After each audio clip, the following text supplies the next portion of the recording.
Welcome to Geocache Adventures with me, Shadow Dragon 1, where I talk about geocaching and my adventures with it. You have been listening to Geocache Adventures with me, Shadow Dragon 1. Feel free to reach out to me on my geocaching profile page, Shadow Dragon 1, or at geocacheadventures.org. I hope you've enjoyed this episode, and thank you for listening. Before we get started, I'd like to apologize. There was some interference in the background that I wasn't able to pinpoint the source of, and also with it being 4th of July, there are fireworks going off, and unfortunately there may be some background noise and interference that I was not able to correct during post-editing. My apologies for that. I hope you still enjoy the show. At this point, I have found 132 caches and have hidden 2. I know I'm still new to this compared to those with hundreds or even thousands of finds, so it might seem odd that I'm handing out advice for beginners, but maybe it's not. Since I am still new at this, I've searched the internet and read social media posts and articles that I find in search of advice and tips and tricks to help me in hunts for geocaches. I thought it might be helpful for anyone else out there who is still new to share the stuff that I have found helpful. Some of this may seem obvious, but maybe not to everyone. The most common advice I have seen and heard is to always bring a pen or pencil or Sharpie with you, or one of each, or even bring 2 pens in case one doesn't work. Not all caches are large enough to be able to hold a pen, and even if they do, you don't know if the pen still works or is broken or missing until you get there. Some COs, cache owners, get frustrated when they see a new digital log that reads, "Didn't have a pen to sign, but the cacher logged it digitally." Now, some COs don't, if this is the case, but I have heard from some that it bothers them, and even a few others that said that they will delete a find if the comment left says they didn't sign the physical log because the cacher didn't bring a pen. Pay attention to the difficulty and terrain level. If you are new to caching or are caching with young kids, it's recommended that you stick to the lower level terrain and difficulty level. A park and grab cache that is quick and easy for experienced cacher can prove more challenging for someone just starting out. A hint left by a CO is great, but you may find more helpful information in other parts of the cache page. Always read the description before trying to find the cache. Sometimes the description will give you additional information about the area the cache is located at, such as nearby parking, if a bushwhack or long hike is needed to get to it, if the cache is only accessible during certain hours, if it's intended to be a night cache, or other valuable information that can help lead you to the cache, like what kind of container you're looking for. With puzzle caches, it is especially important to thoroughly read the description, as that is what typically leads you to the puzzle. Read the activity log. The activity log can often be a great source of additional information. For starters, if there are several DNFs logged, you may decide not to go after that cache. Other information I've seen can be anything from a picture of the cache container, which is helpful if you have no idea what you're looking for and the description didn't tell you, or if the posted coordinates are off, or the container is damaged and needs maintenance.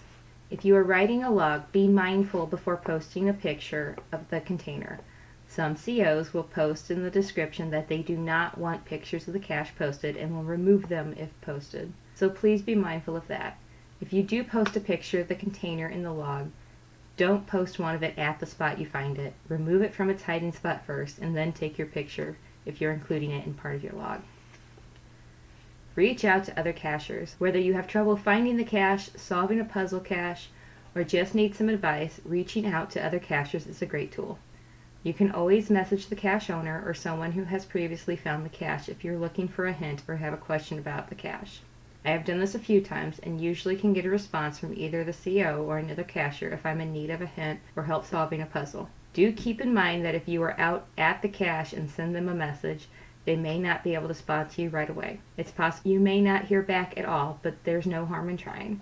Another great way to reach out for help or advice is social media. Facebook has all kinds of geocaching groups, some dedicated to beginners or puzzle cache help. Bison tubes are a common container for micro, but not everyone knows how to replace the log correctly.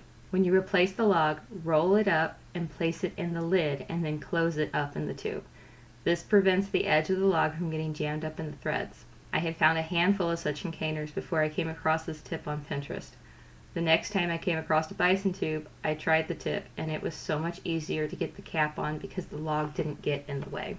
Always put the cache back where you found it. You may think you can hide the cache better, but it doesn't matter. The CO put it there for a reason, so please put it back. As a CO, it's very frustrating when I go check on my caches and find them in a different spot than I placed it. If something about the cache doesn't look right or you think it might be out of place, snap a picture and send it to the CO in a private message. The private message will ensure you don't give the cache location away by accident. Cache safely. Sometimes we end up grabbing a find when we weren't planning on it, and it is what it is. But if you're planning a day of caching, there are a few basic outdoor safety tips to keep in mind. Make sure you dress for the weather and area you're caching in. If you're planning on a caching adventure that you know will require hiking and bushwhacking, you may not want to be out doing it in open-toed sandals and shorts, or you may end up with some unplanned blisters and scrapes. Learn how to identify poisonous plants such as poison ivy and poison oak, otherwise your find may also lead you to an unpleasant rash. And don't forget your bug spray. Mosquito bites are unpleasant enough, but ticks and chiggers are even worse. A great way to get rid of any crawling hitchhikers before you get into your car is to take a lint roller to your clothes. The sticky tape will pick up any ticks crawling on your clothes before they bite or find their way into your car. Make sure someone who's not going with you knows where you plan to be. This is especially important if you're out caching alone, but it's also a good idea even if you're caching with a friend. You never know what might happen when you're out hiking or driving around. It's good to make sure someone knows your plan in case you get injured in the woods or end up in a fender bender on the way to a park and grab around town. Google it. There are resources out there for geocaching. A lot of information can be found on the geocaching.com blog, but there are other sites as well, such as geocachingtoolbox.com, which has links to tools for converting different coordinate systems, distance calculators for midpoints and intersections, downloads for printable geocaching logs, and different encryption and code deciphers, to name a few things. There are also articles on sites such as rei.com and smarterhobby.com, for example, about geocaching with different information from the basics of what geocaching is and how to get started to caching with kids or placing your first find. I will post links to a couple of the articles in the show notes. When you get to the cache coordinates, put down the phone or GPS and look around. GPS accuracy can vary between devices. Even the most accurate devices have an accuracy of plus or minus 16 feet, which means even with a highly accurate GPS device with a strong signal, the cache could be within 16 feet in any direction of the posted coordinates. That's assuming the posted coordinates are dead on. So put away the device and look up, down, around, and all over. Look for something out of place. Nature doesn't stack rocks or sticks in neatly organized piles. If it looks like it may not belong there, it could be the cache. Before you go sticking your hand down a hole you can't see in, use a stick to check the area out first. That way you won't get bitten if you accidentally find a snake while looking for a cache in the woods. Try different cache types. While traditional caches are the most common, you may find you enjoy multi-caches or earth caches more. But the most important tip may be to remember to have fun. It is a game after all. I know how frustrating it can be when you're at a cache location and you just can't seem to find it. Take a breath or take a knee and try to look at it from a new perspective. But remember, it's just a game. Keep trying and don't give up, but it's also okay to log a DNF and come back another time to try again. I want to thank everyone on Facebook and Instagram that responded to my post of, if you could give a newbie one tip, what would it be? While there were a lot of comments, several of them were similar to each other and to the outline I had planned for the show, but I picked a few unique ones to highlight. From Facebook, Phil Wilder wrote, use waterproof log sheets and bring some along to help COs maintain their caches. Jim Lanzikos, I'm not sure if that's correct pronunciation, wrote, don't find all the caches in the immediate area around where you live. You'll want easy caches available nearby in bad weather if you're going for a streak or you're trying to fill in a calendar day. As an add-on to Jim's comment, this is also good for if you need a cache for a special souvenir day and it's bad weather out.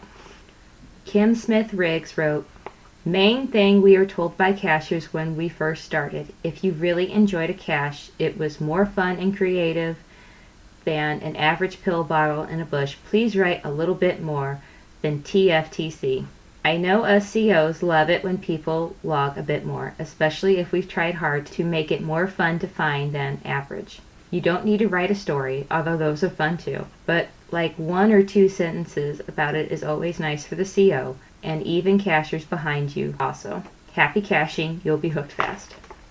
From Instagram, Fuchsia's Cashin Pandas wrote, "Take your time and enjoy every journey."